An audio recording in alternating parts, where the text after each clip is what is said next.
desert sun burned low over Copper Creek, turning the world the color of old blood as Jake Sullivan rode into town. Dust curled around his boots like ghosts refusing to die. A man used to silence, to long roads and longer regrets. Jake walked into the Broken Wheel Saloon, where laughter held no joy, and whiskey tasted like bad decisions. He had just lifted his glass when the doors slammed open. A woman stepped inside, looking like she'd survived a storm meant to kill her. Her torn dress hung off a frame barely holding together, hair tangled, face carved with exhaustion, far too old for her 25 years. The room fell silent. Bill Hawkins, a man who bullied for entertainment, sneered at her. "You lost, sweetheart," he asked. The woman swallowed. "I need food and water. I can work for it." Harsh laughter erupted until Jake stood, jaw tight. "The lady asked for food and water," he said. "Not your mouth, Hawkins."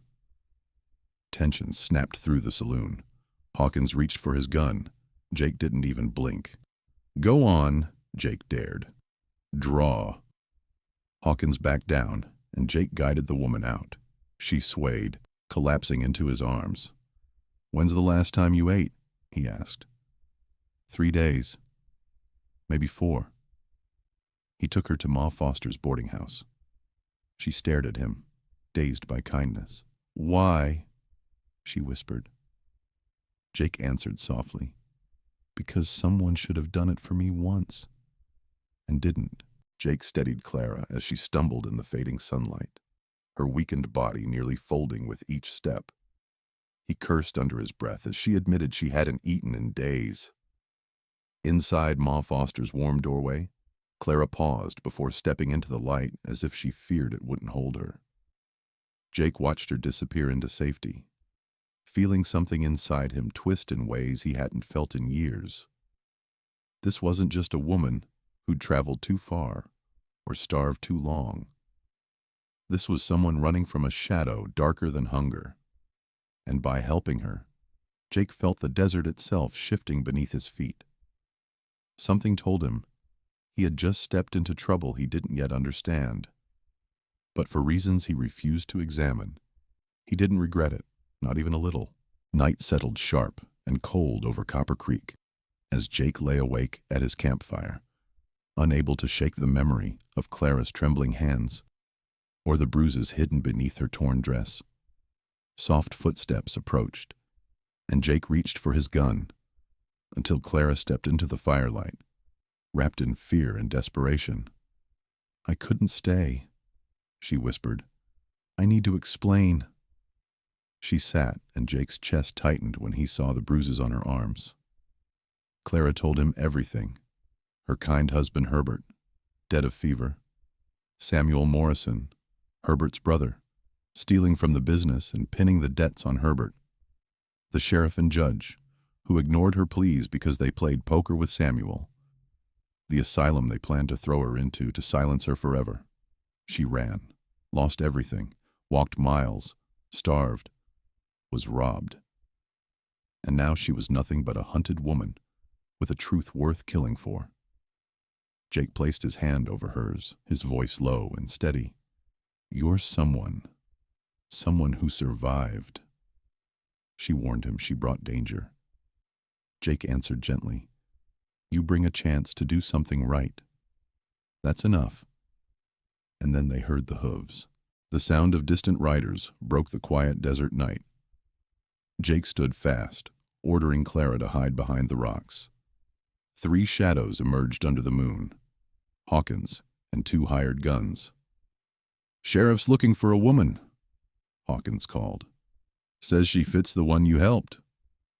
Jake answered coolly, "Haven't seen her." Hawkins smirked, mocking him. "Funny. Folks saw you walk out with her."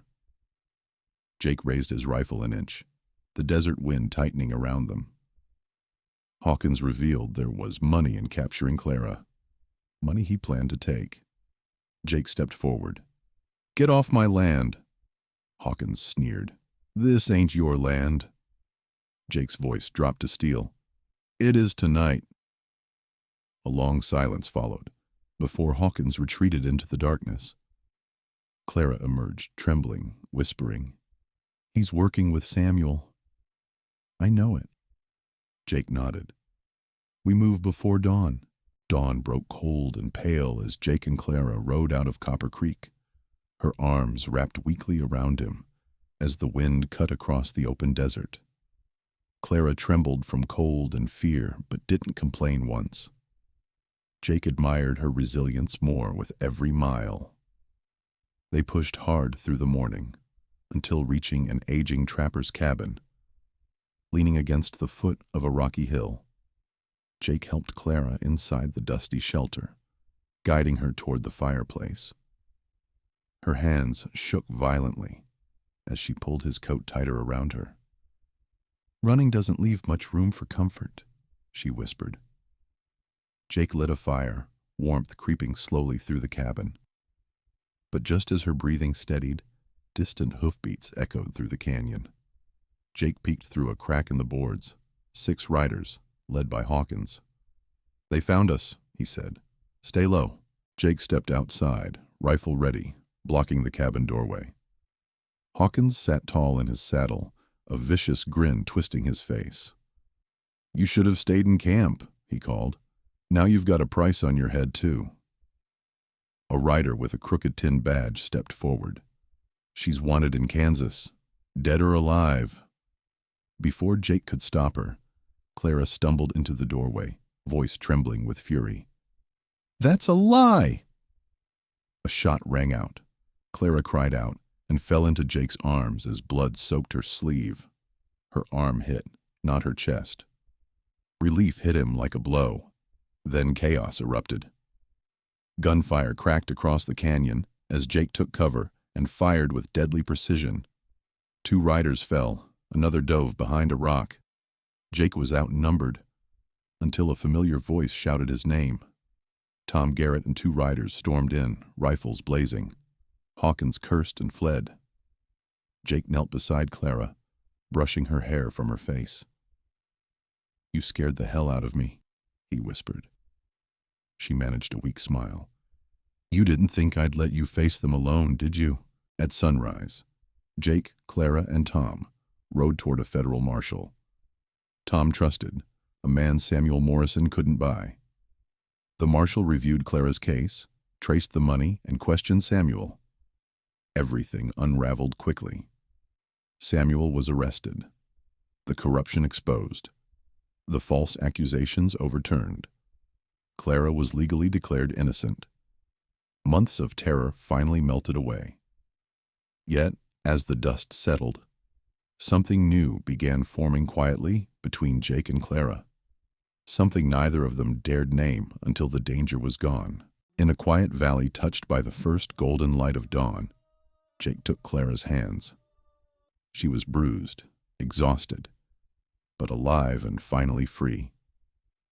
He looked into her tired but hopeful eyes and said softly, "Stay with me." Clara stepped closer, resting her forehead against his. "I'm not going anywhere, Jake Sullivan." In that quiet moment, beneath a sky breaking open with light, 2 broken people found the future they never thought the West would allow them. A future born the moment a woman walked out of a storm, and a man chose not to look away.